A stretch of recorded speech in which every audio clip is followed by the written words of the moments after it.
اچھا دوسری بات یہ ہے کہ دیکھیں اس شخص نے شادی جیسے ادارے کو بھی شرمندہ کروا دیا.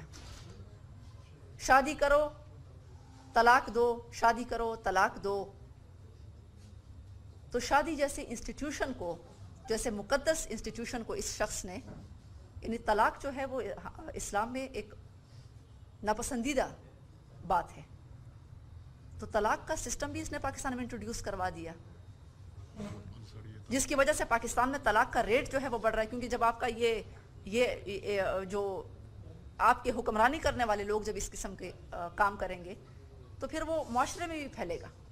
انہوں نے میرا نمبر کسی سے لیا تھا اور پھر انہوں نے مجھے دوسری کوشچن یہ ہے کہ جب آپ نے بھی جلسوں کے لیے اپنے لوگ گئے تھے اسلام آباد، آپ نے اس وقت بتایا تھا کہ اس نے پری پارلر کھلا ہوا ہے لڑکیوں کو سجانے کے لیے اور ادھر مرد جمع کر سکتے ہیں.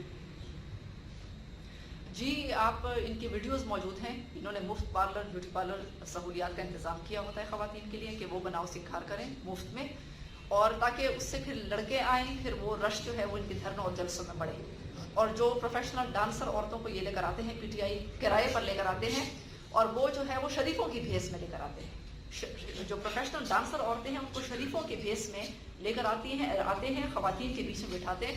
پھر جب وہ ڈانس شروع کرتی ہیں تو پھر آپ کو پتہ ہے کہ پھر وہ شریف خواتین بھی ان کو دیکھ کر ڈانس کرنا شروع کر دیتی ہیں. تو یہ جو اس قسم کا ماحول ہے، یہ تو یہ میں کہتی ہوں کہ اس شخص کے دو چہرے ہیں. ایک پبلک میں اسلامک ٹچ تصویر والا چہرہ ہے، یہ منافق ہے، اور ایک چہرہ وہ ہے جو آپ کے سامنے آڈیو اور جو لیکس ہیں اس کے ذریعے سے آ رہا ہے، جو میں نے آپ کو بتایا تھا اس کے بارے میں. Like and subscribe to our channel Newsline 1.